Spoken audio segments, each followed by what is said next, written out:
No, I'm going to start, and hopefully she can join. So, great, thank you.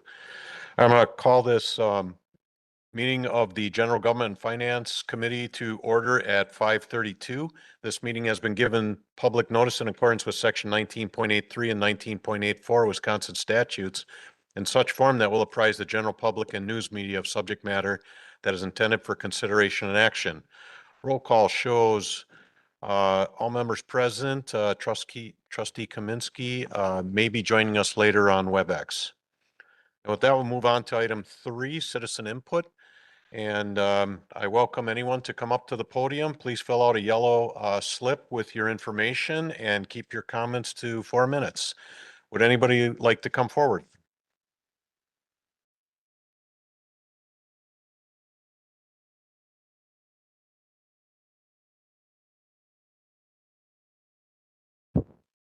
What I'm going to say has nothing to do with personalities. I am very upset.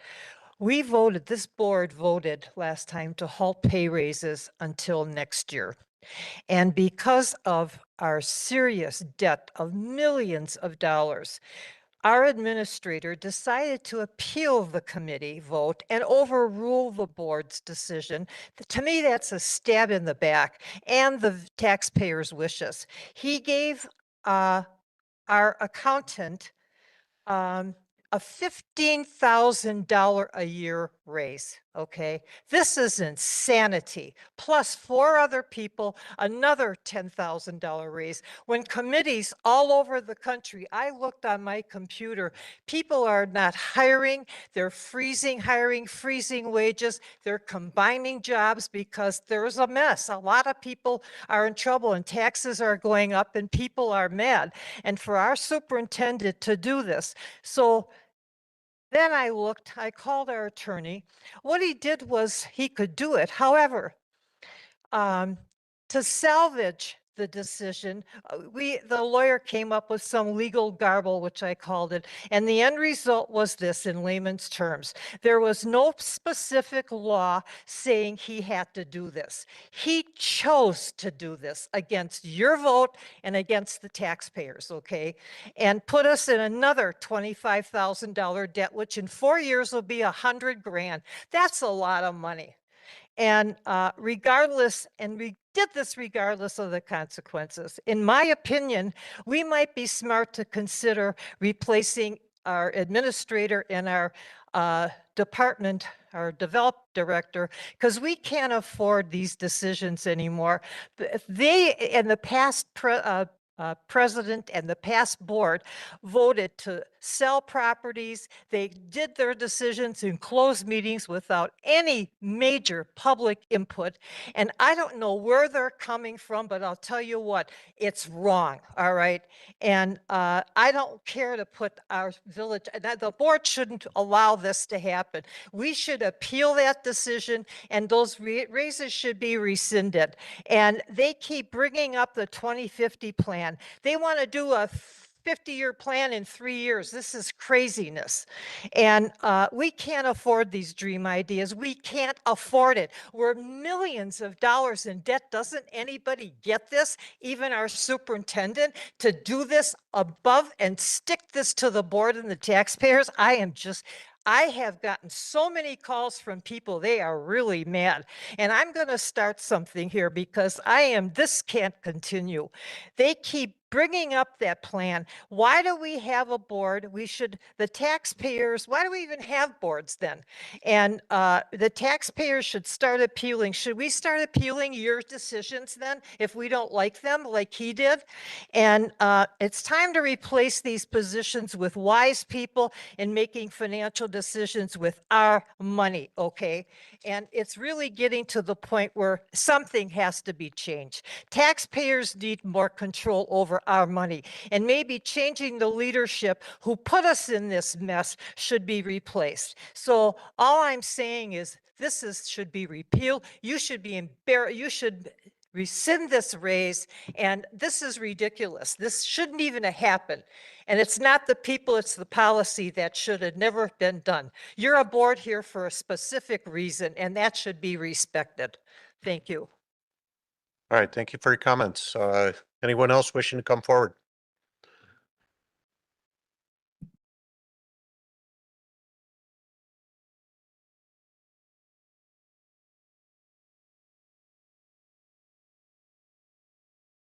Good evening, Melanie Smythe, N140W17938 Cedar Lane.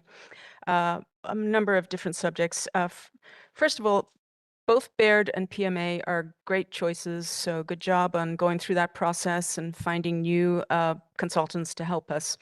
For Baird, I'm requesting that they review the 5-year looking ahead projections of capital costs and the effect on taxes, since that's part of what they can do and that's part of what they do for a number of other municipalities. I think it would be very good if we could get an outside look as on the efforts that are being put together by the staff.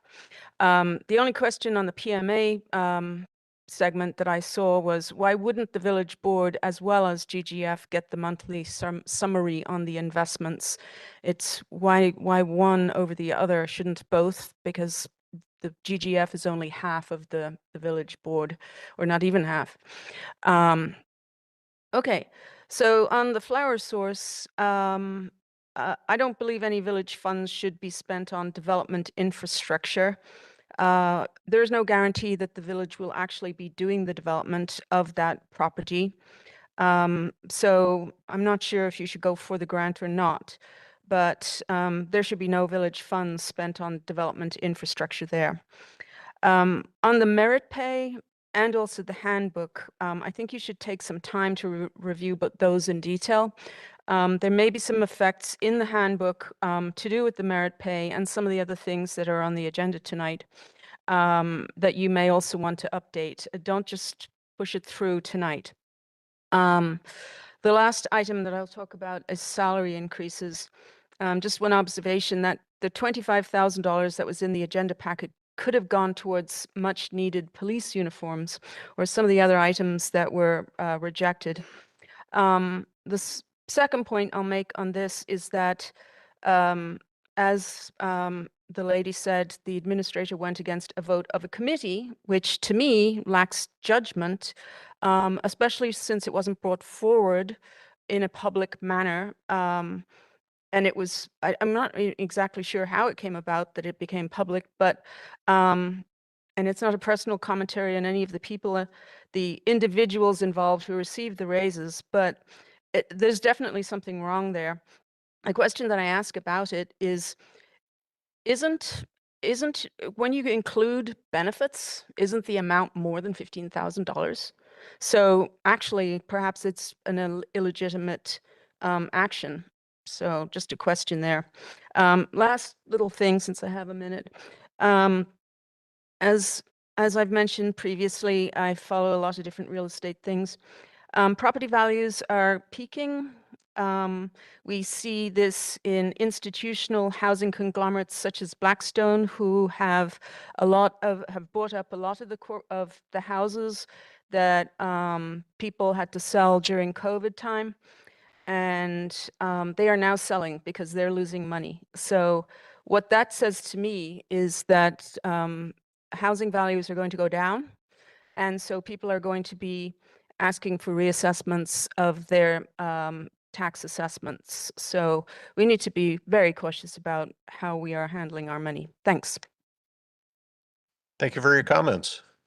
Anyone else wishing to come up for public comment?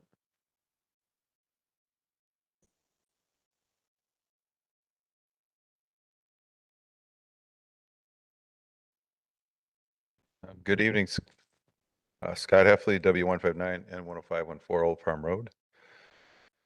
Just a few points. I mean, some of the two previous speakers went over a lot of it. First of all, we have a new financial advisor and we have a new municipal financial advisor.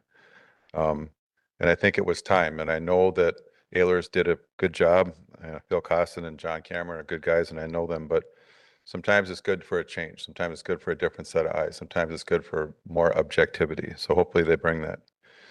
I will add to that that Baird was instrumental in restructuring the school's referendum debt. We were one of the first school districts in the entire state to use a special program with refunding debt. And if they can bring that to us, that means we could pay off our debt faster and find different ways to not impact the taxpayers to lower the millage rates. And they're bringing that to the table. I did not see the other two presentations bring that to the table. So that's the depth of their expertise. The other thing is, with regards to these, a lot of discussion about salaries and who gets a bump and who doesn't. Well, I've been coming to these meetings for like 4 years pretty steady, and there's a pattern that I'm seeing.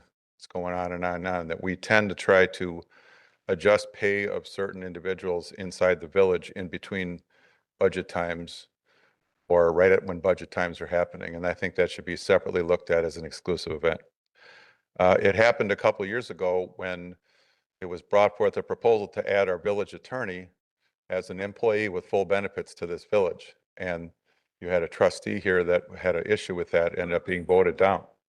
And that actually happened, brought forth. And now we have things like this brought forth. I'm really sorry, but I believe in civics. I believe in the power of government. And when 4 trustees say, we don't want to do that, that needs to be good enough. It doesn't mean we got to go around it and get legal opinions and ask the village board president if it's okay or whatever we do.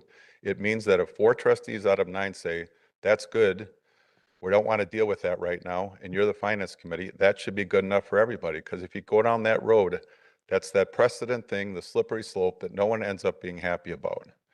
And what you also have to be careful that apparently no one's thinking about is if some people that are identified are getting big increases, okay? Better be careful that the average person working the village doesn't say, well, what about me? What about me? You could end up with a nightmare on your hands. And we would have no capacity to fix that because you would have said, well, it's fine. Let's just do it. And I don't know if that's been thought about before, but it needs to happen now. And we also need to understand that with regards to coming up with these benefits or these salaries, you can build in a budget whatever you want. You could build 20% increases in the budget. The question is, how are you paying for it? All right. As we recall during COVID, there was people in the private sector that got no raises for 3, 4, 5 years. I know people personally that didn't happen. The village used ARPA funds to boost everyone, gave everyone pay increases, and that was fine. That's all good because it wasn't our money. It came from the federal government. But now we're dealing with our own money. So we are running out of money. I know nobody wants to believe that as I stand up here and say it all the time. But just this year alone, we took another $100,000 of salaries. I don't know if benefits are attached or not, and threw it in the TIDS, 100,000 higher than last year. And that was a lot more the year before and the year before. So we're apparently not budgeting, okay? We're not budgeting for salaries. We're moving them to TIDS because that's a place you can hide salaries because as we know, it doesn't touch the operational budget. These are all things that I think are serious considerations that need to be addressed by this committee and questioned. Don't just take things at face value. Please question it on behalf of the taxpayers, because I know you're taxpayers too, but the taxpayers fund this village. Thank you. Thank you for your comments. Anyone else wishing to come forward? If not, I have one email to read from the Schneiders. Hello, sorry to bother you, but before you vote this matter on the pay wage adjustments, just 4 employees alone was $25,226 this year. Yes, Mr. Krecklow did this without you knowing this. Is this correct? Most likely happened after the failed vote on 7/21/25. He ran to the attorney for approval to cover his butt. Sorry, we are very upset how this village is being run. Just think how much it would be if every single employee got adjustment in wages here and whenever the village administrator wanted to increase for certain employees. Big question for you to think about. Did any regular non-union employees get a big fat increase like the key employees do? Don't think so. No, for sure. One employee left due to not enough pay. Yes, they were not a key employee either, but their job was just as important as a key employee. We believe any pay wage adjustment, no matter what amount, needs to come to GGF and then go to village board if your committee approved it. Also ask for the employee salary list from time they started to in the village and have it go to the current time of year, then decide if it is right to do it or not.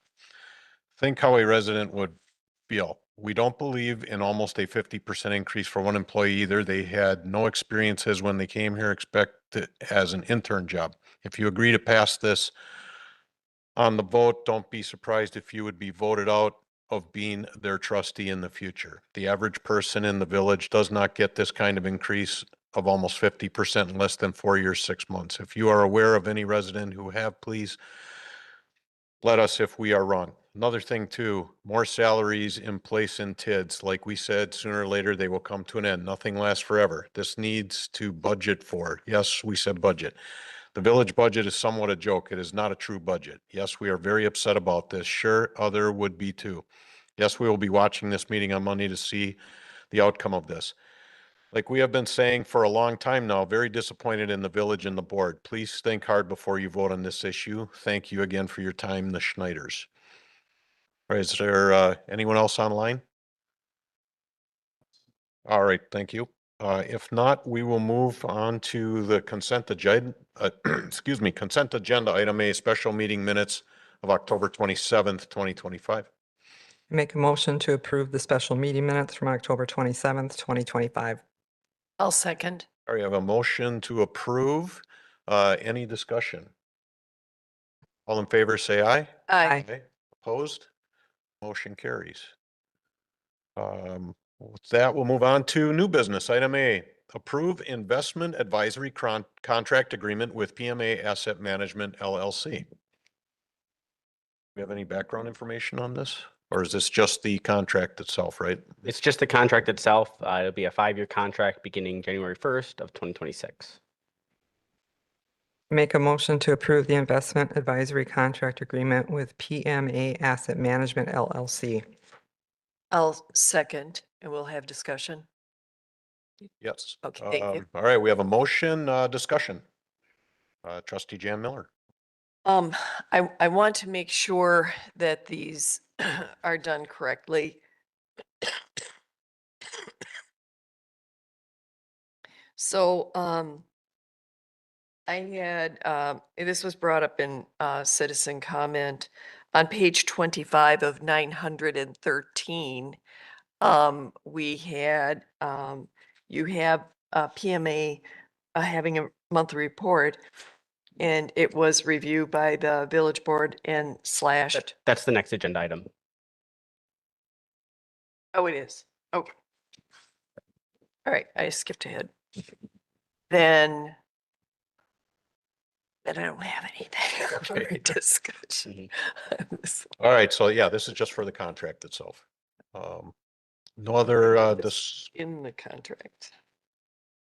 Is this not in the contract? No, no, That's this is, the there's, policy. it's a separate item. Are any of these, this verbiage repeated in the contract? Guess that's my question. Any verbiage in our investment policy repeated in the contract? Yes, what's on page 25, the reds? That's the village's investment policy. That's separate from our contract agreement with PMA. Okay. But it needs to be corrected. When do we do that? The next one? be the next. Okay, item, yeah. thank you. All right, anything else? All in favor, say aye. Aye. Opposed? Motion carries. Now we'll move on to the resolution amending the village investment policy. I make a motion to approve the resolution amending the village investment policy. I'll second. All right, we have a motion. Do we have any background information or any, anything from the staff? So in the packet is an updated version of the village's investment policy. The recommended changes are in red. It's really just cleaning up some language. Historically, it referenced the village board. And I thought it was more appropriate to do these reports to general government and finance. I mean, those reports can also be provided to the village board or any trustee. But typically, you know, we go over the year-to-date budget at GGF, accounts payable, those types of reports. I figured it makes more sense to do the investment report at GGF as well, instead of the full village board. In addition, the other changes would be adding PMA as a advisor, as well as deleting out Ehlers and some other outdated language. TD Ameritrade. Correct. Okay. Well, My comment is, oh, the entire village board should be cognizant of what our financial situation is, even though we have the first look. So that's great. I would leave them both in. It's a discussion point. And, both committees, TGF and village board. And then on the page 26, you have, village finance director, you scratched out deputy treasurer. Is there a different title? No, so our deputy treasurer is actually our senior deputy treasurer who is retiring at the end of the year, and that position is becoming our payroll accountant. Instead of having that individual also be an authorized personnel, I figured it would make more sense to have our village accountant as an authorized personnel, so he can also get in there and look at all the information. Oh, I see. Okay. Thank you for clarifying that. Mhm. Um, and then your list of authorized public depositories. The second item, First Bank Financial, is really Bank 59, I believe so. so that needs to be corrected. Yeah, we can make that change. We can make that amendment. Okay. I can update that. It's been several years. Those were the updates that I had. Okay, back to your first comments about replacing Village Board of Trustees with Yeah. General Government and Finance Committee. Is that an amendment? I mean, your thought is that the reports come to GGF, Correct. which is you want the report at the village board rather than General No, Government and Finance? no. I meant that it should be available for both.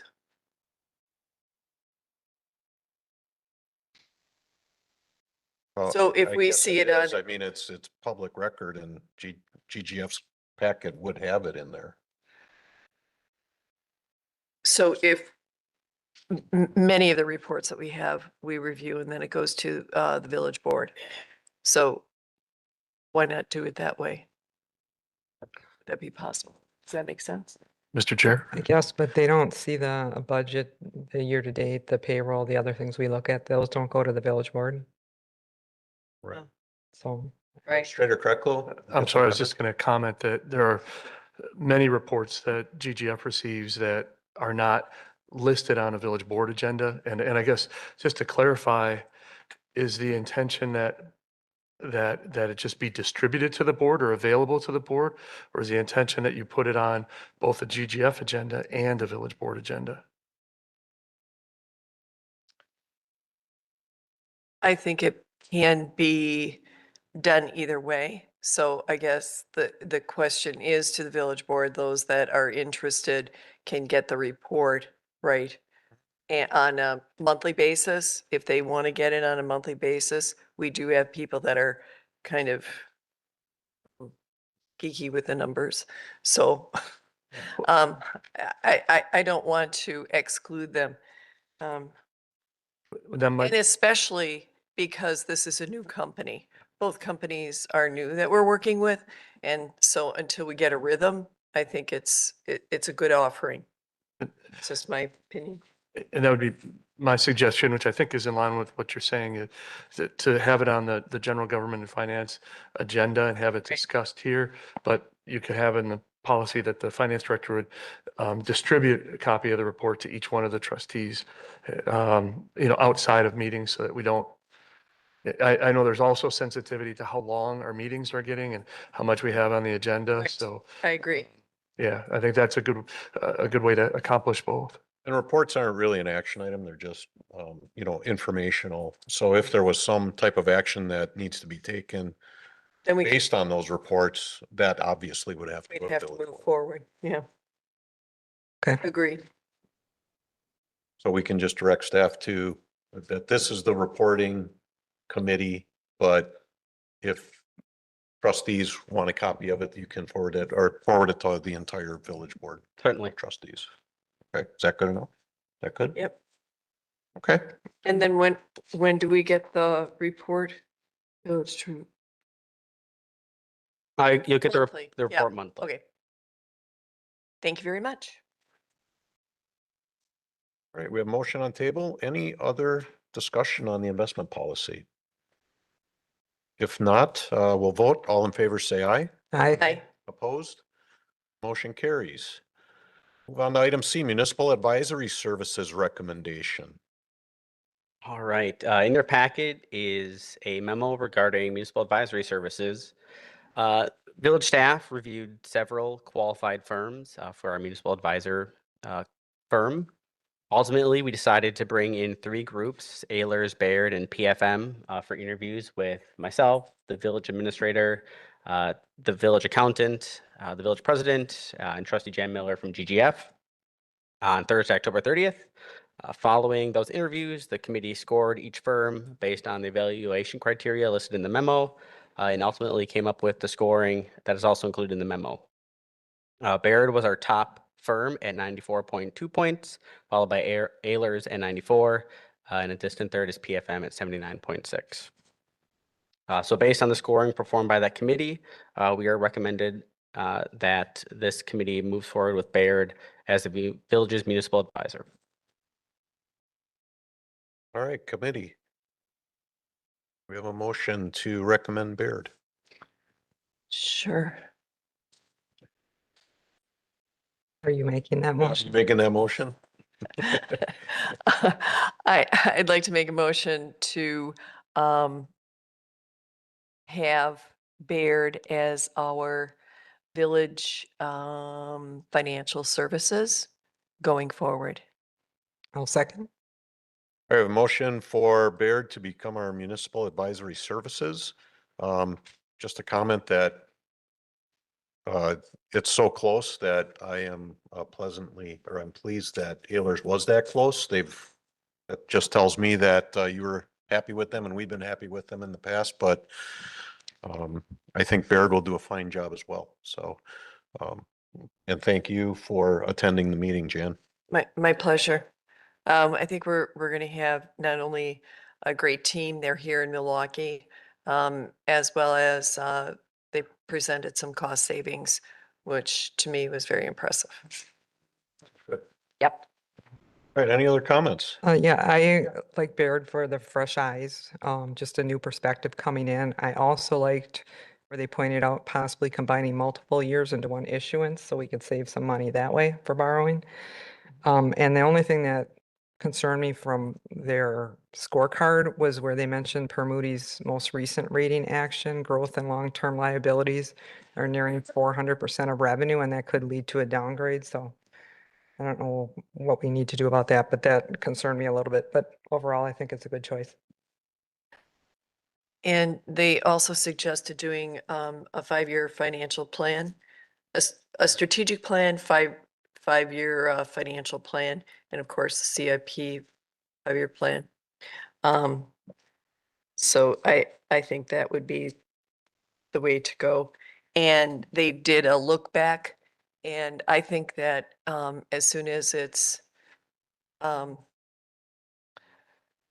they're set up or we're set up or whenever the start date is, it would be great to have them here at JGF and just go over. I'd like to find out how they work with municipalities and some of their suggestions. Obviously, where you guys weren't there, Mhm. this committee as a whole wasn't there, and review that. I think it's worthwhile to understand I agree. That would be good. an overview. Have them Yep, come in, yeah. do their presentation. All right, thank you. Mhm. Anything else? If not, all in favor, say aye. Aye. Opposed? Motion carried. And this goes through to the village board, is that correct? Correct. Right, thank you. Move on to item D, a resolution to revise the Village of Germantown fee schedule for permit fees and charges for building inspection services and planning and zoning services in the Community Development Department.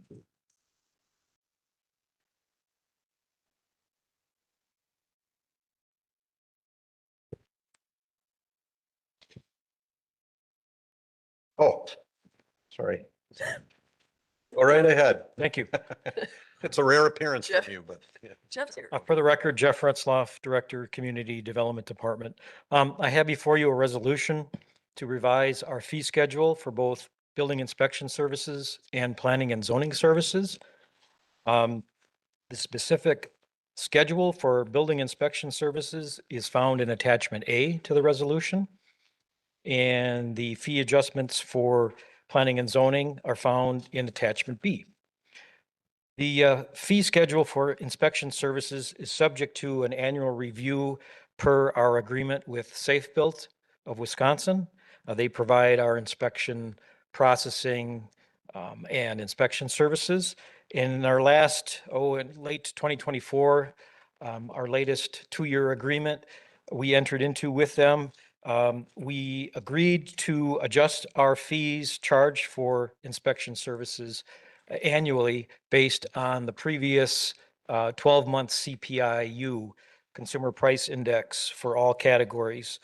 And last year, the fee increase for 2025 was 2.7%. This year, the increase is 3%. And that's based on the most recent 12-month CPI reporting from the Bureau of Labor Statistics ending in September. So the fees in attachment A reflect an increase of 3%. Now, with regard to the planning and zoning fees in attachment B, we also reviewed those fees and we knew they needed to be revised. The last time most of those fees had been looked at and revised was back in 2012. So it's quite a time since then. And the fees that are proposed in attachment A reflect, generally it's a 15 to 20% increase, mostly 15% for all of those fees, which if you assume all of them were last adjusted in 2012 is less than a 2%, maybe more like a 1.5% annually adjusted increase over the last 13 years. But frankly, some of those fees go back even longer than that. So those are the two fee schedules proposed for 2026, an attachment A for building inspection services and planning and zoning services in attachment B. I make a motion to approve the schedule of fees and charges for 2026 as set forth in attachment A and attachment B as proposed. I'll second. All right, we have a motion. Any discussion? Question. Yeah, go ahead. Hi, Jeff. In Schedule A, you're proposing the 3% increase, and these charges also include Safe Built. Is that right? Or Safe Built presents these permits with the new pricing? Is that how it goes? These proposed fees would be the fees that the village collects at the time an application is submitted for each of the various types of permits Okay, in the list. Safe Built, our agreement with Safe Built is they recover 50% of most of the fees in the schedule. oh, they do. Yes, Fees. I thought it was, okay, it's still the fees. All right, So this is a total and then they get, half of that. correct. So is that, does that also apply to Schedule B? No, the village gets 100% of the fees that are collected under Schedule B. Okay, that's what I would think. Okay, great.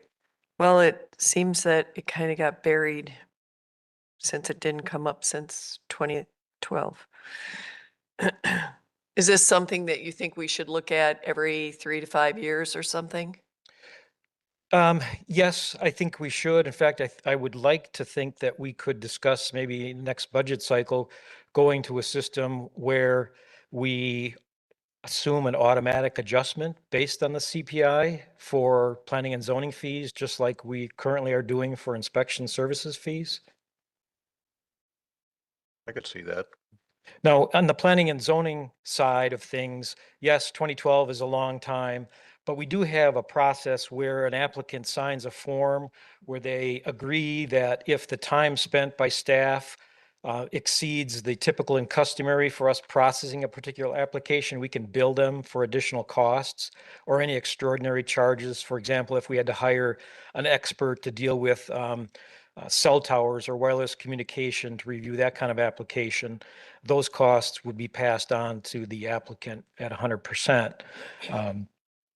So there has been opportunity over the last 13 years to reach out and collect more money than the base application fee when the application was filed. And we have done that. And what we found is as time goes on, we're billing separately more and more because the base fee doesn't cover the typical and customary review costs. So, you know, whether it's every 3 to 5 years, that seems reasonable to kind of reset that base value, but with the understanding that we still keep that ability to bill them for extraordinary expenses above that. And do you have the verbiage to back up what you feel is the extraordinary time working on a project? Yeah, we have language that we built into the zoning code Okay. specifically provides for that, that sort of billable fee system. Right, Yeah. right. Okay. Sounds good. Thank you. Right. Anything else? Any questions, comments? If not, we'll vote. All in favor, say aye. Aye. Opposed? Motion carries. Thank you. Item E, procedures for pay adjustments for non-represented employees. I make a motion to postpone this item until after the first quarter of 2026 and bring it back when we bring back the adoption of the 2026 pay ranges for non-represented employees to discuss both at the same time. I'll second. All right, we have a motion to postpone. Any other discussion? It's the motion in the minutes. We clearly stated and voted unanimously to postpone those until the second quarter of 2026. Mr. Chair, may I? So what the committee voted to postpone was the adjustment to the pay ranges. And this is Right. not the adjustment to the pay ranges. And I'm fine with postponing this, but I guess I want to make sure that everyone understands that this was put on in part at the request of Trustee Jan Miller, who was looking to potentially make changes to the current procedures for pay ranges, including changes to the ordinances. And this is the opportunity to do that. You can postpone that until the end of the first quarter, but then we'll continue to operate as we are under the current ordinances and procedures until such time as you take this up. I just felt it should be postponed and brought back at the same time. I know when we talked about it, Trustee Kaminsky mentioned wanting more information, and that's kind of referenced in your summary that we had requested more information. Right. So I just would prefer that it was all at one time, so we're getting all the information together. Okay, again, just so everybody understands that we're going to continue to operate under the current procedures and until you bring this up again. Yeah, so just I mean, I'm a little surprised at this postponement. But okay. We can vote on that, obviously. So the procedure right now is that the village board sets the budget. The village board sets the pay ranges for each pay scale. And the village board sets the administrator's salary. And anything below that, the administrator sets the salaries. So if you want to wait to discuss that any further until January, that's fine, but that's where it is currently, and that's where it will stay until we discuss this or make a recommendation. Where does it state that you make the pay rate ranges for all other people? Well, It says That's in the the village board. presentation. yeah. Yeah, I know, but And I attached in the packet a copy of an opinion from the village attorney. That's what village ordinance currently is set up. Procedures. And the board can change that. You can, I Right. don't want to respond to If we the postpone it, audience. we can't do But anything. if you postpone it, then you're not changing it. So that's That's that's, fine. I mean, we're only talking of a couple months here. So if you want to postpone it and take those actions both at the same time, I'm fine with that.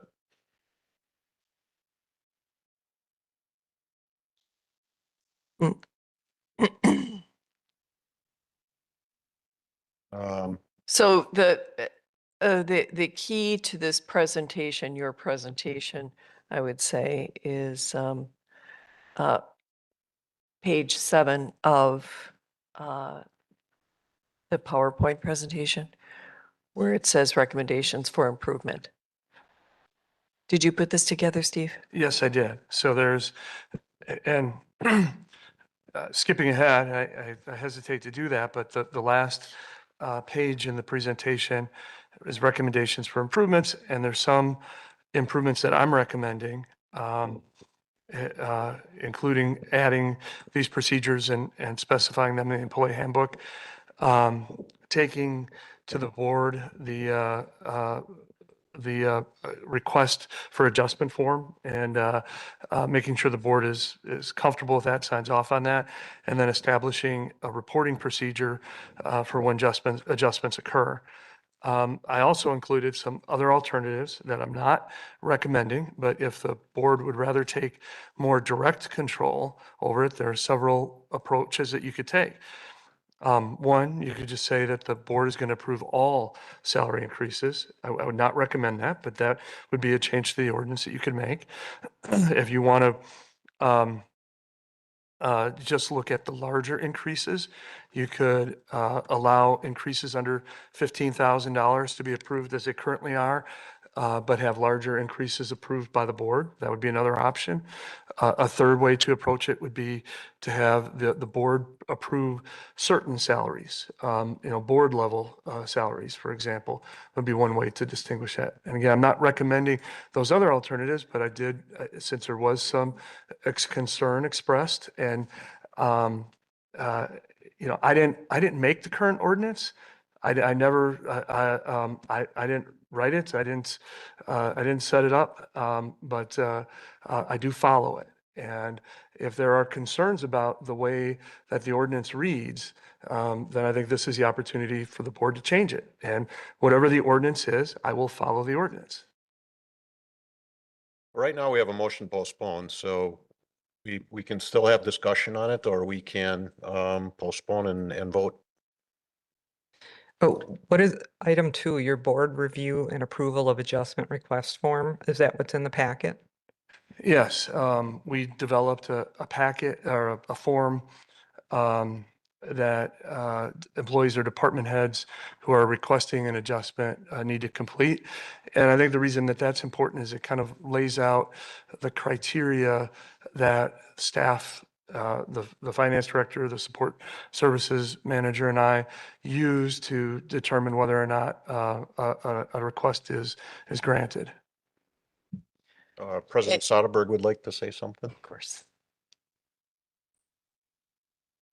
Good evening, Bob Soderberg, Village President. I'm kind of flabbergasted that the committee doesn't even want to hear the presentation from the village administrator that we spent a lot of time on to provide more clarity and transportation to all the noise that is going in our community relative to the recent increases. I would hope that the committee would at least allow him to present the presentation. And if you want to table the conversation, that's fine. But there's a lot of noise in our community. We want to lower the temperature on what is going on and what's not going on. And I would hope that you would provide the courtesy to the village administrator to at least hear the presentation. This has nothing to do with increasing any pay ranges, because I made a commitment to the GGF 1 or 2 GGF meetings ago. I will not put that on the agenda on the village board. It has nothing to do with that. This is all to do with providing more transparency. And Jan Miller, you provided several emails on this topic over the last several weeks. And I'm shocked that you don't want to hear his presentation to provide more transparency to all the community stakeholders in the village of Germantown. That's all I'm saying. So, Okay. thank you.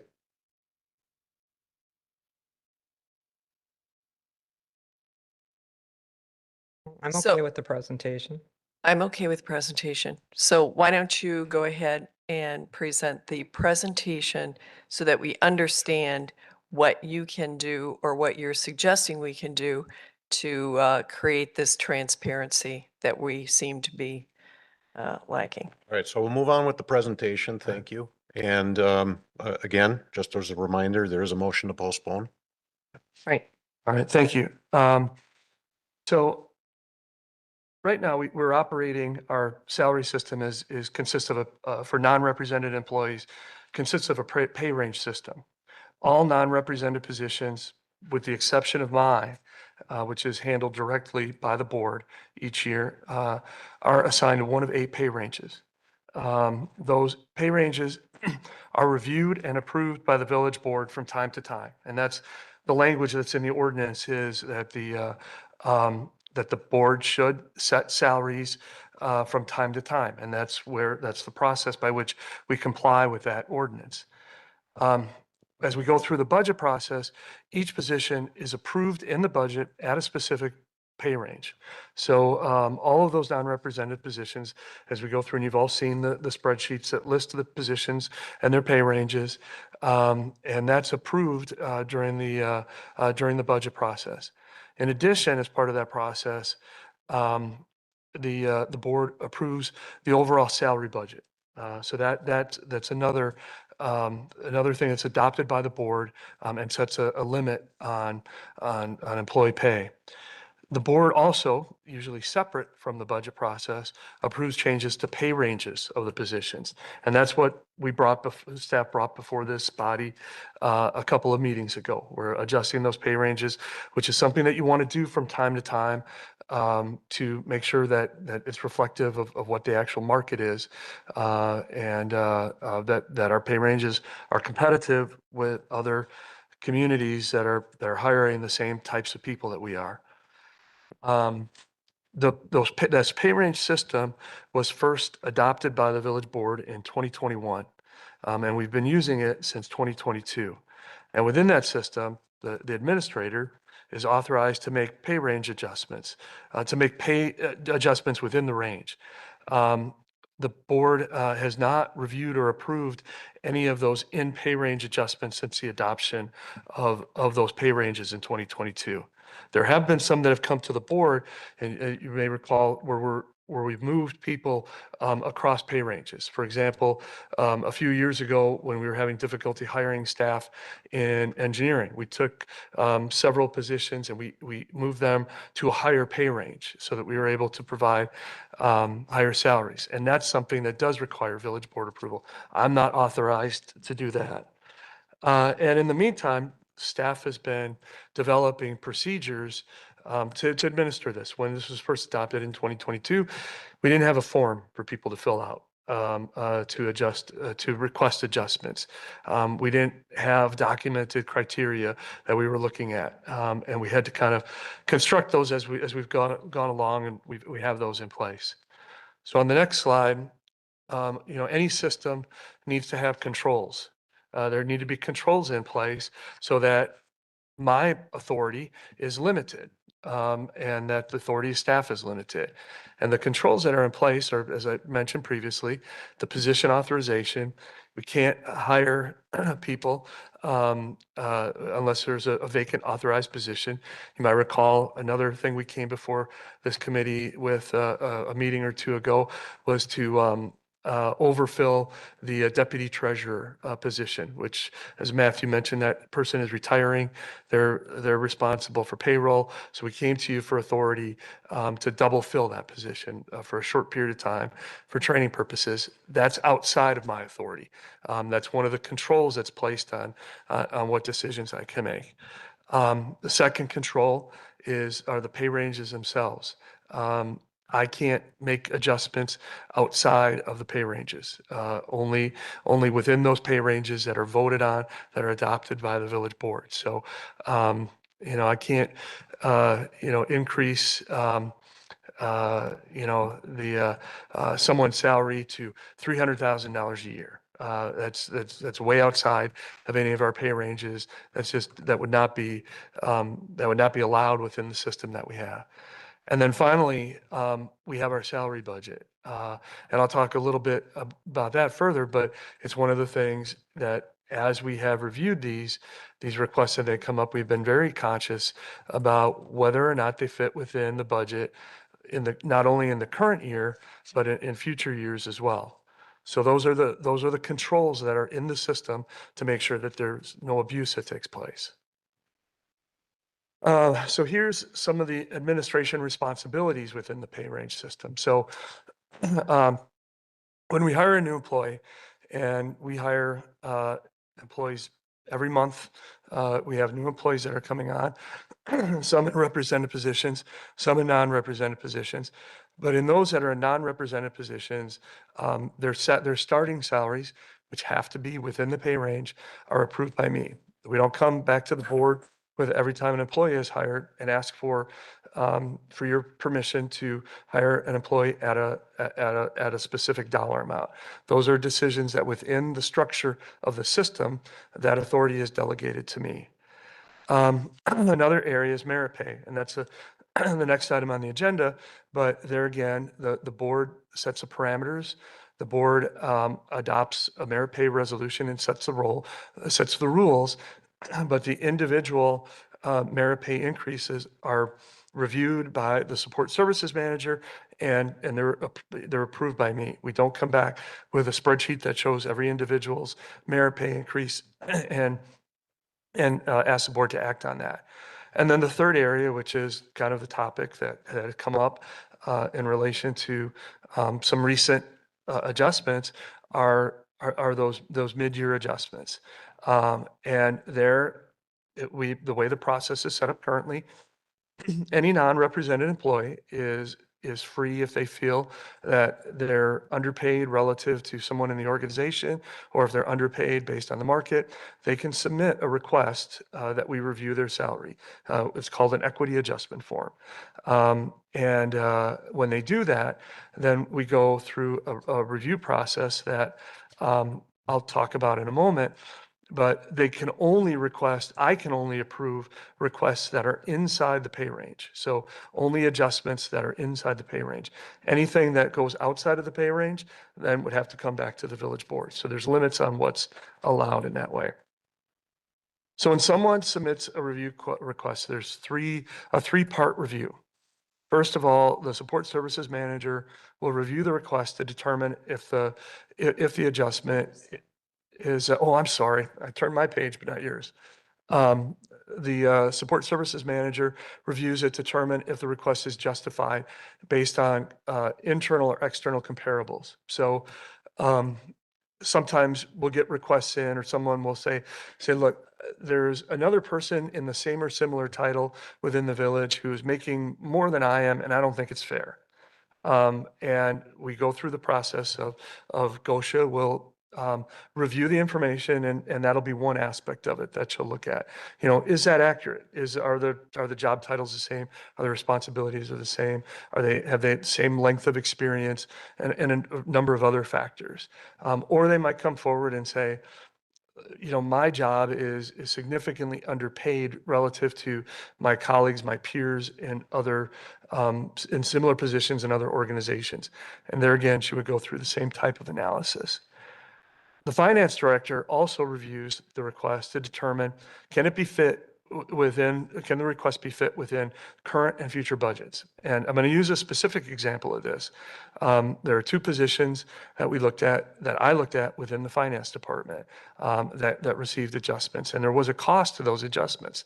But the reason that they were able to fit in under the budget is that those two employees took on responsibilities, some accounting responsibilities that had been previously completed by Baker Tilly at a cost to the village of over $50,000 a year. So those savings made it budgetarily feasible to provide some adjustments to those two employees while still having a net overall savings to the village taxpayers. So then finally, I'm the final step in the review. I review the analysis of the support services manager, the finance director. I look at their recommendations. Sometimes I'll talk to the employee or the department head and then make a decision on whether or not the request is approved. We don't do a lot of these. And actually, I would say more often than not, when an employee comes forward with the types of questions or concerns that I raised, they'll have a conversation. And before they even submit the form, when we talk about the criteria, oftentimes they'll look at it themselves and say, you know, I really, the request probably isn't justified. I'm not going to go through the process, and they withdraw. But they at least had the opportunity to have that conversation, which I think is important for employee morale and retention. The four that we did approve, and I can get into the specifics. One is Public Works foreman, who was at a significantly lower pay rate than her peers within that organization. Pardon? Yes. Sorry.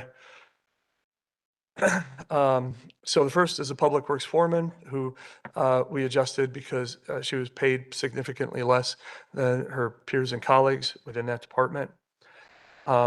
There was an adjustment to one of our administrative assistants who took on some additional work responsibilities beyond the scope of what was originally within her job description. And then, as I mentioned before, the accounting manager and the finance director. The total of those is a little over $25,000, which may seem, it is a lot of money. We don't take that for granted, but as a percentage of the overall salaries that we're talking about is a fraction of 1% of our overall salary budget. And then finally, recommendations for improvement. I do agree, and this is a process that has evolved over the last several years. And there is room for improvement. I won't read through these again or talk further about them, but asking other questions. But I think the recommendations that I'm making do increase the transparency and the ability for everyone to make sure that everyone is aware of the processes and that when there are changes made, that there is with the village president and the chair of GGF, a check on me to make sure that I'm not abusing this or taking advantage of the situation. There are other alternatives that are available if the village board would like to take further direct control over these types of decisions. I don't recommend that, but these are some ways that I've listed that you can do that if that's what you would choose to do. So under your recommendations, 1, 2, and 3, these are new recommendations? I mean, what would These you would be add to new- the employee handbook? These would be new recommendations to just to document the processes better and to make sure they're more transparent both to employees and to the board and to the public.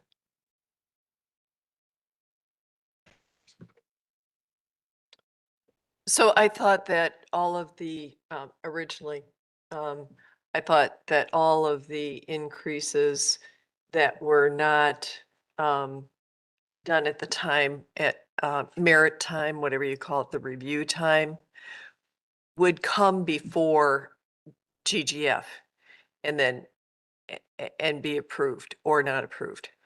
So that is what we've gone through this year a couple of times. Those were, as I mentioned before, and I think this is where some of the confusion comes in. What you've approved in the past were salary changes outside of the existing pay range. So that does require board approval. I understand what you're saying, but you can't, within a pay range, there could be $15,000 to $20,000, from the bottom of the level to the top end of the level that you're in. And so it's a big jump.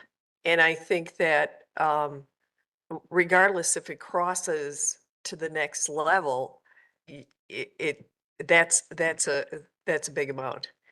And I think just the fact that I feel that you do need checks and balances, and that's coming to one of the boards. because overall, we are, we're responsible for all of the merit increases. And so that's basically the salaries. Well, and you know, what you're describing is that's a decision and a policy for the board to set. So if, for example, if you think that, and I just used a number, $15,000, if you think that anything over $15,000 should go to should be presented to the board, and approved by the board, then that would be a change that you could make a motion to adjust. And then it would be a decision for the entire board to decide if that's what you would like the ordinances to read and the process to follow. Okay, this is the way I look at it. Our employees are resources and they really, really need consideration. And if you're holding all of that, if you're holding court to all of those decisions and not sharing it with us, and then all of a sudden at the end of the year, you go, oh, we can't find anybody because our salaries aren't good enough or whatever. It's not helping. So I think we should work together to do that. And I think that we really need to have GGF as a board, those things come forward. That's part of the transparency. Having a form, if we haven't had a form before, I don't know how we did it. So having a form, just bringing the form forward and just go, well, this month, this is what we did. Fine. Then everybody's on the same page. That's my opinion.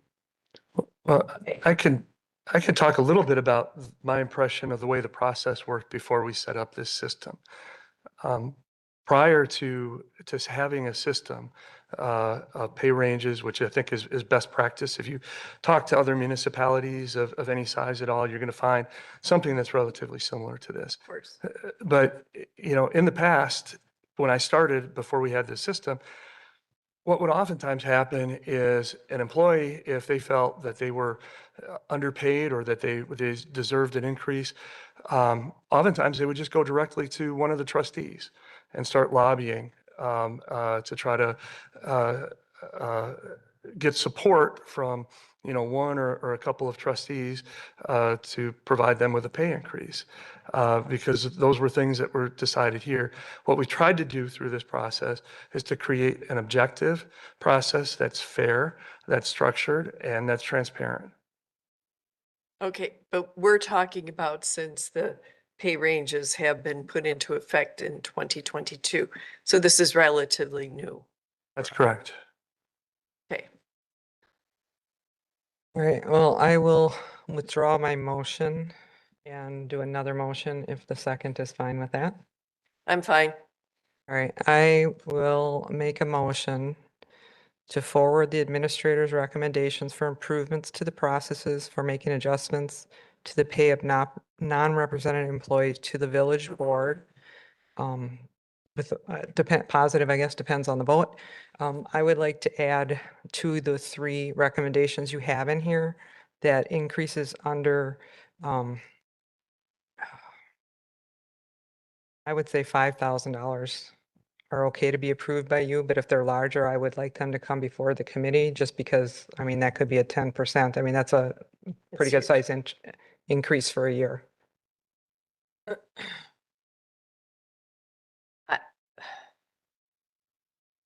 It's all, what, it's kind of all relative. I mean, what is the beginning of our pay ranges? Well, wait, We- before you have to before we have a move any second. forward, Oh, wait a any second. further, I just want to clarify. So, the 3 administrators' recommendations, and then an addition of allow increases under Under 5,000 $5,000 to be approved approved by by the the administrator. And that's your motion. Yes. Okay. Could it be Do we, amended to, the adjustments go to the village president and the committee and GGF committee? Well, I believe we have to have a second before you start talking about amendments, right? We have to have a second. I thought you might adjust your motion, but Oh, go okay. ahead and All right, let's so Let's do a second first and then we can amend it. I'll second. Okay, and one And is I'd like to make an amendment to just bring it to GGF committee. number 3 instead of village administrator or Oh, village president. It can be approved. And then adjustments it goes to the president and the whole committee, what I'm trying to say. Okay, Instead of the chair, Yeah, go to the full. yeah, just have everybody aware. It only takes okay, I'm all right with that amendment. okay, and All right, then. so we have, Below, oh, that. is hold that- on. So now we have an amended motion. So let's talk about that or any discussion on that. And the amendment is to bring it to the village president and the entire general government and finance committee. Is that correct? Correct. Okay. And was the 5,000 in there or not? No. That's already in the original That's already original there. motion. Just talking about Okay, your amendment now. Gotcha. So that's First Amendment. All right, all in favor, say aye. Aye. Opposed? Aye. So it's 2-1. All right, back to the original motion. Any discussion? All right, I haven't talked about my take on this yet. When you look at business, and you look at their board of directors, the board of directors is responsible for setting a budget, for approving the salary of the CEO, and everything else is underneath the CEO. And if we look at that, that's exactly how this is set up. Now, President Soderberg and I knew that these increases were going on. We were aware of that, just as it says in these recommendations. The probably, and transparency, I fully understand that. But I want to squash what some people have said has occurred, and it has not. First off, they did not need approval from GGF to do it. We did not approve it. It was denied 2-1. However, the administrator had the authorization to make that pay change without us. And that's what occurred after an opinion by the attorney. So I was aware of it, and President Soderberg were aware of the changes. That happened. I think that that he has to, the administrator has to be within the budget.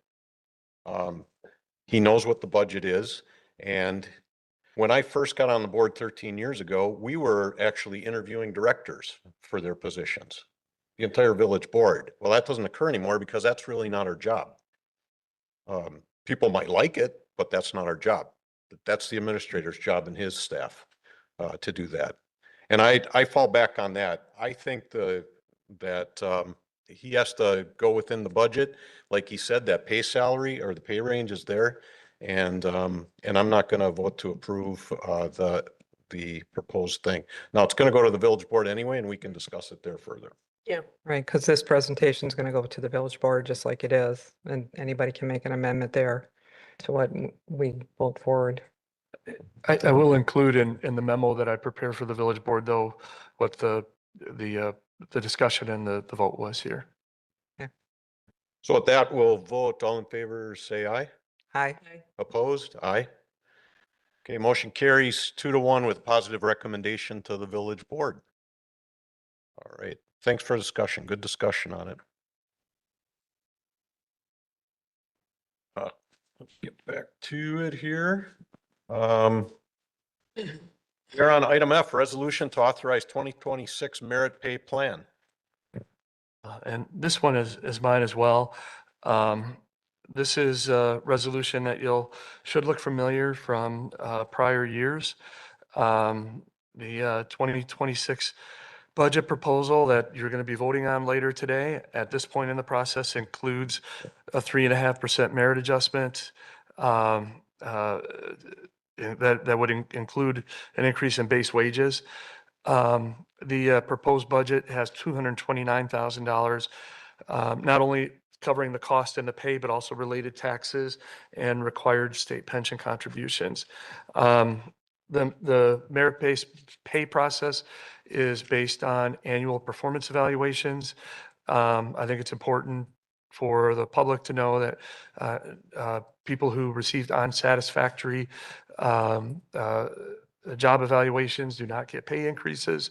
And people who are outstanding or receive excellent ratings are eligible to get somewhat higher ratings. If you look at the resolution that I drafted, there is a grid on there that shows the evaluation scores, ranging from a 0% increase for people with a score of 2.4 or below, up to a potential 5% increase for people who receive above a 4.6.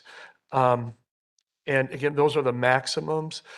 So if in some cases, people will not receive that full maximum.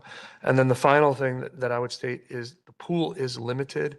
So I know sometimes there are questions about, well, what if everybody gets an outstanding rating? And first of all, the way our process is set up, we do have controls, and we work with managers to train them on doing the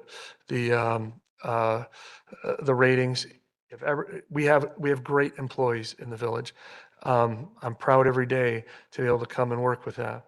But if you rate everyone as outstanding, then no one is outstanding, and that's just the reality of it. So we do work with the managers on how to communicate throughout the a year on performance, and then distinguish between people who are performing at different levels. So the timing of this is somewhat important. You're not approving this tonight, but you would be forwarding it to the village board. They would be considering this at the December 1st meeting, and we would need to have that in place at that December 1st meeting, either as presented or however amended by the board, so that we're able to get this done and on the first pay period paychecks for employees. And Steve, this is for non-represented employees, This is correct? for non-represented. Represented employees will be getting their pay increases at the beginning of the year as set by their union contracts. And what's, I mean, I don't know if there's numbers or a percentage of that. What's represented versus non-represented employees? I believe it's about 2/3, Matthew might be able to help, about 2/3 represented, about 1/3 non-represented. Represented, okay. I Yeah. didn't think it was that high. Well, it includes most of the police department, Fire, most of the yep. fire department, and And some most of public DPW. works. Yeah. And DPW. Mm. Okay, yeah, I guess that is. Now, I have a question. So this item is part of the overall budget, correct? And now following this meeting, we have a budget meeting. So this is up for discussion for budget. So this could change, correct? So shouldn't we wait on this? It may change. It could change tonight Right. at budget adoption. But again, you're not adopting it, you're forwarding it to the village board. So Yeah, the board would take this up on December after the budget's been approved. So if there was any adjustments to the budget, that would be voted on then after that. This is just a So- recommendation to the board. It's a recommendation to the board. So, but let's say in the budget meeting, it got changed. And then if we recommended this, goes to the board, but do they pick up the new budget?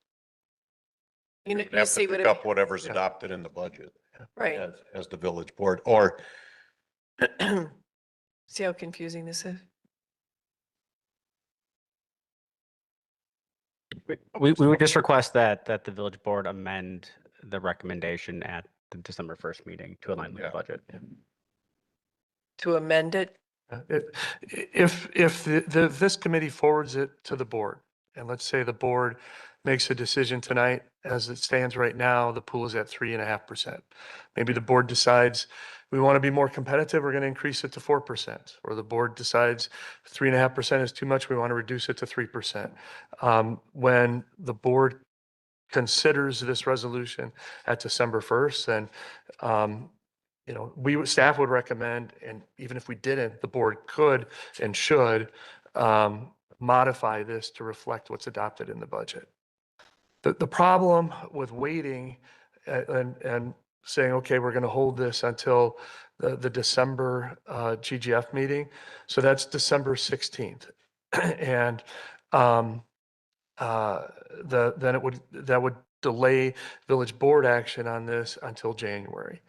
And without having that in place, payroll would probably not be able to have it in effect for the first pay period.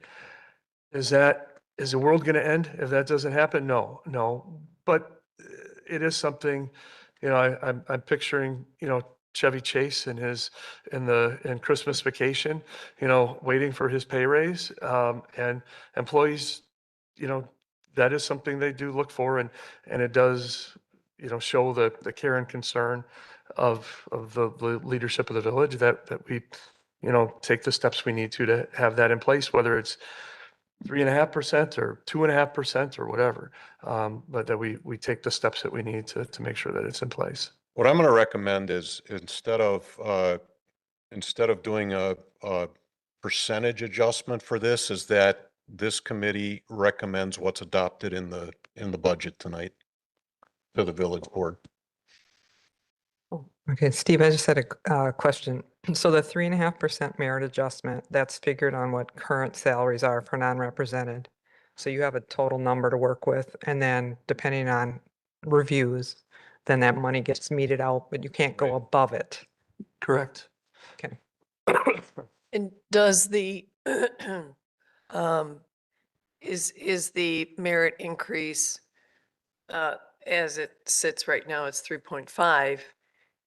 Is that just on the salary, 3.5% increase on the salary, and has nothing to do with the benefits? That's correct. And the total on, in our document was 229,000. That's correct. And that does include taxes as well as our Wisconsin retirement system contribution on the dollar amount. So and Matthew probably has the number memorized, but the actual. The ones that actually work off the wage itself. Correct. Yeah. Oh, right. The non-affected benefits like medical and dental. Yeah, I'm sorry. I thought you were talking about like the medical and dental. It does not affect those. Okay. Yeah. Okay. All right, well, I'll make a motion to forward the resolution authorizing the 2026 merit pay plan decided on in the budget meeting later tonight to the village board with a positive recommendation. I'll second. All right, we have a motion to approve based on the budget approval tonight. Any other discussion? If not, all in favor, say aye. Aye. Aye. Opposed? Motion carries unanimous. All right, let me see. We'll move on to item G, resolution approving the 2026 Germantown Municipal Employees Union Local 730 contract. And who's this? Is this Scotia? Great. Hey. You're here, you should talk. So we just had a discussion regarding proposed increase for non-represented employees. Around the same time, we usually go through the motion of union negotiations with our DPW Local 730.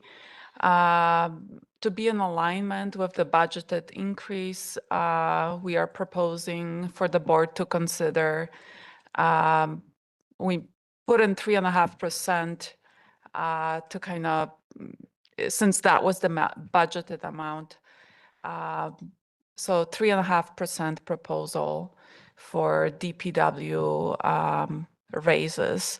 We met with DPW representative and DPW director over the last month to discuss the proposed changes. The DPW union has rights to negotiate their wages and to be in alignment with the budget and proposed wages for non-represented employees. We came to an agreement that it would be only fair to propose the same type of treatment for DPW employees. During that meeting, when we were negotiating the terms, we discussed the exceptional service DPW department provided during the flood event that happened this past summer. We discussed the reliability of our DPW workers during Wisconsin harsh winters, providing excellent service during snowstorms, ice events, heavy rains, etc. We have a strong, dedicated workforce. And also, I just want to mention that the union negotiations can be are only limited to the CPI. Some years the CPI is 7%, some years is lower. In good faith, the DPW union agreed to 3.5%. In good faith that in years where the CPI is higher, they will work with us to come up with a number that is feasible for the budgeted amount that the board would approve. So this is the proposal.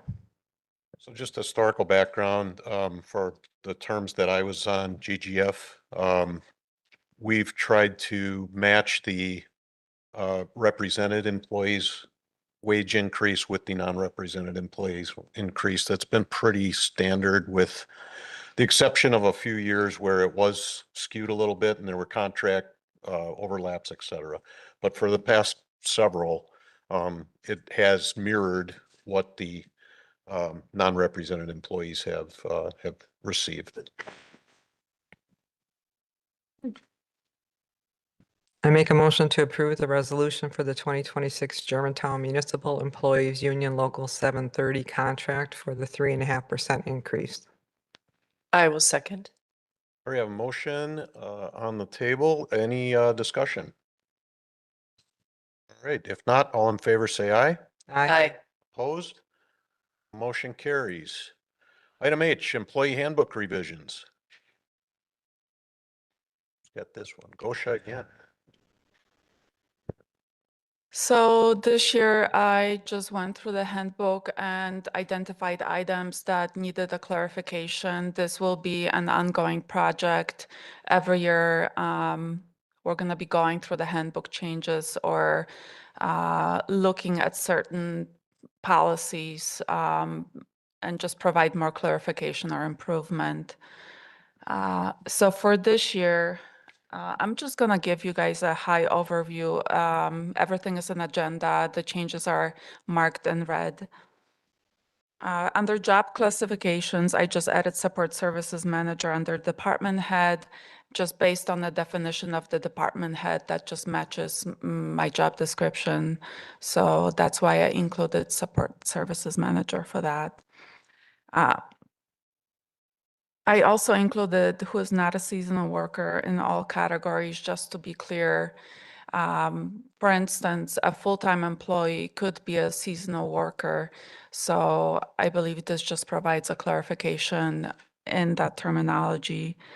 We are proposing to change the full-time definition of a full-time employee to match the definition definition that the government goes by according to the ACA Affordable Care Act, and IRS definition of the full-time employee is 30 hours and more. And this doesn't really affect the benefits because currently our employees who work 30 hours or more receive health and dental. So it's all already happening within the handbook. It's just the handbook now will be aligned with the benefits. For regular part-time employees, I do have to make a small change. It should really read what the changes, since we're going to be changing full-time employees to 30 hours, regular part-time will go 24 hours, between 24 hours and 30 hours. Those would be the regular part-time employees who will be eligible for benefits or any benefits required by law. Then we're going to have, I did add a limited full-time position classification. Right now, we do not have anyone like that, but that will allow us to create a position in the future, possibly, or hire someone on limited full-time basis.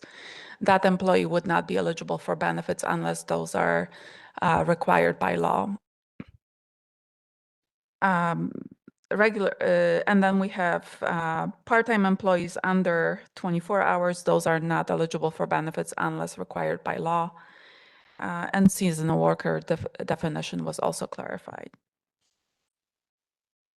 For pay practices, added a statement about the pay chart as it's used in recruiting new talent.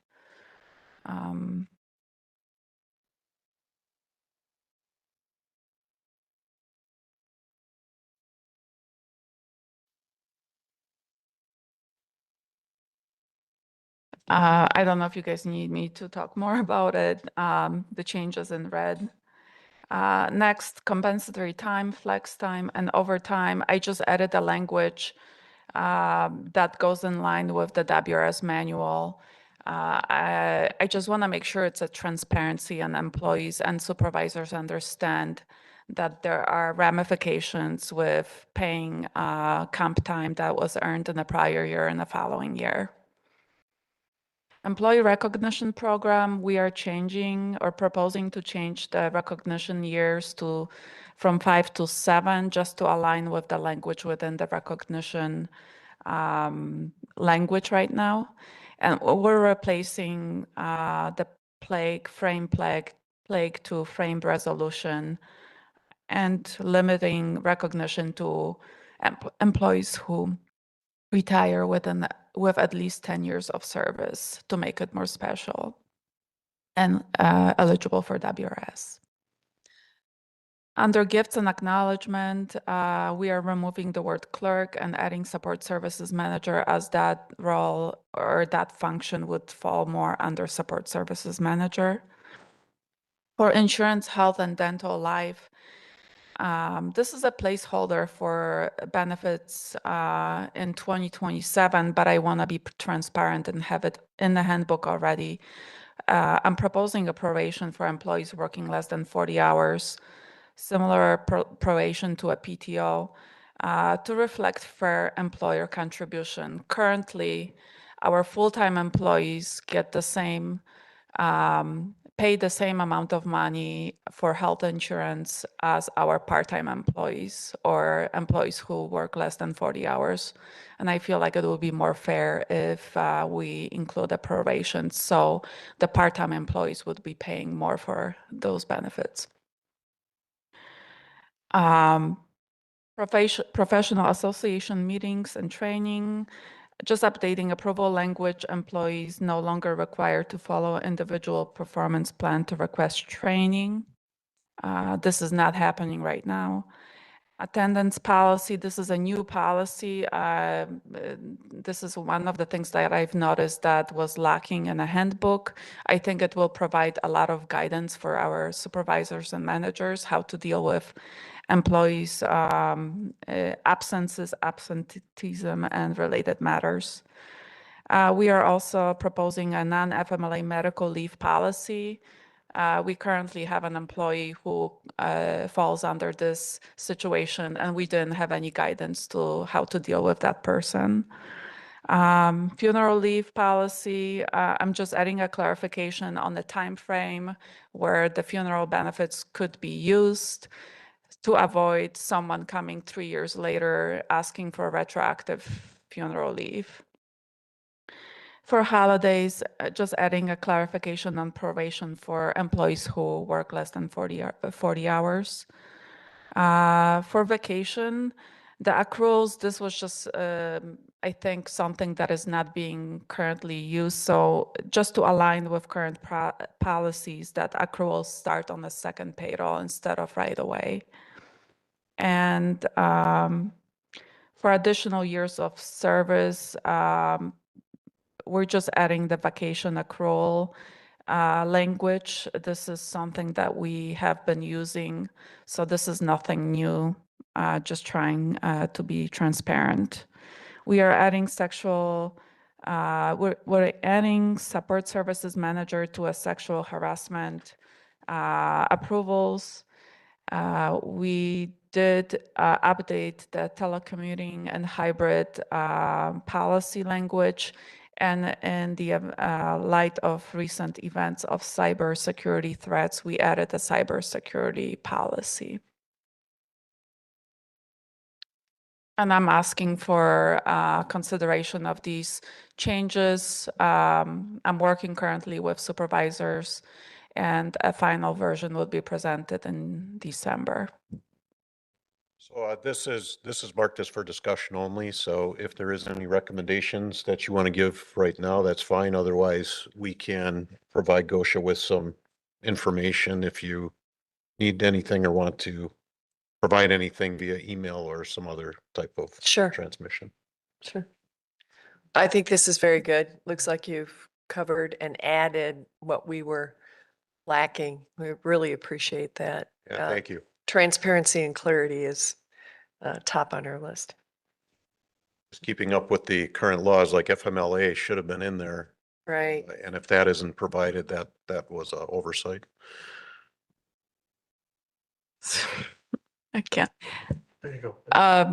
So FMLA policy is in there, but we were adding non-FMLA related policy. Non-FMLA, I see. Thank you.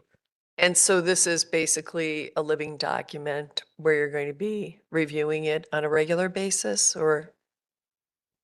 The proposal will be to review it on a regular basis, ideally every year. Okay. Great. Thank you very much. All right, thank you. Appreciate it.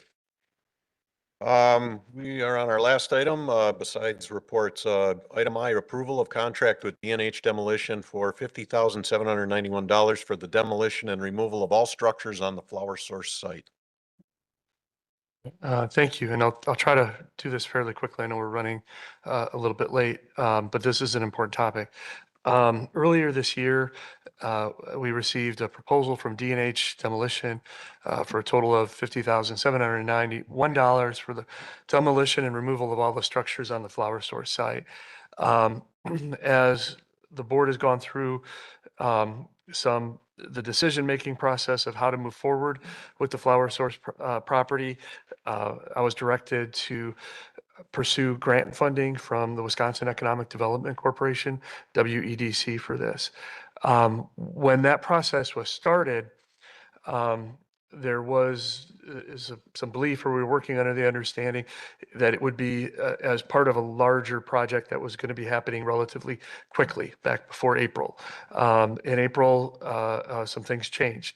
I've had some conversations with WEDC staff, including one that kind of brought everything to light last Friday, where the demolition costs as a standalone expense would be eligible for their idle sites grant program. And since we're what's considered a non-stressed community, there would be a 3-to-1 match. So in other words, the grant would pay for 25% of the costs. And for this project, for the demolition, that would be a total of $12,697. However, the WEDC does not accept multiple grant requests for the same site. So if we did that, then we would be eliminating possibility of further grant money in the future. And I just gave as an example, one of the eligible expenses are infrastructure improvements. Not saying that the village would be paying the 3-to-1 match, but we would be able to leverage the grant money in partnership with the developer to pay 25% of the infrastructure costs, which are going to be a lot more money than the demolition expense. So my recommendation is that we focus the grant application for the idle sites money on the infrastructure costs when we've gone through the community engagement process, when the board has come to a consensus on what you'd like to see developed there. So that's further down the road. I also am recommending that we get those buildings down as soon as possible. I know we've had people from the public, I know trustees have expressed concern. It's not safe. And as winter comes, I'm concerned it's going to become even less safe. So as soon as I get board approval, I can contract D&H Demolition and get them started on bringing those buildings down so we can better secure the site.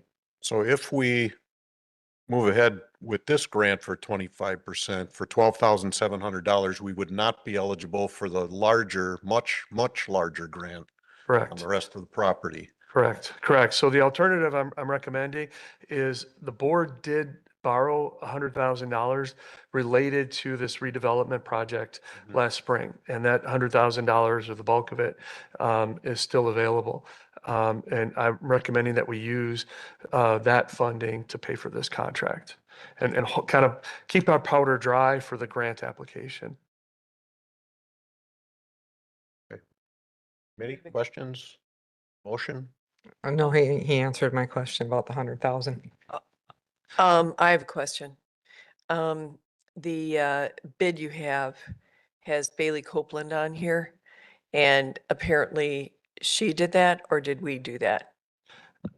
She solicited the initial quote.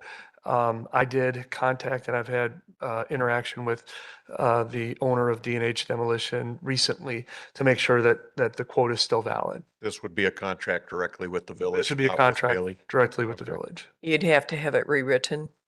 Also, was there ever an RFP for this? We did not do an RFP. I know that Bailey did contact some other demolition companies. They're based on my experience. I know some of the other village staff, the village attorney has have seen some quotes for demolition. I think this is a very favorable price for what we're asking them to do. Yeah, we haven't seen anything, so I would feel better if there was an RFP. And we just demolished the old DPW. Don't we have connections? Yes, we could go through an RFP process. My concern is, and I've been expressing this, for 6 months now, that a kid's going to go in one of those glass greenhouses and throw a rock and a piece of glass is going to fall on him. And the village is going to have, there's a lot more liability involved than we might save potentially, even though I doubt we'd save anything, but potentially save by going out for an RFP for this work. Right, but we've been here in this room and been meeting for 6 months. So at any time you could have come to us. Well, it's been on a couple times. Yeah.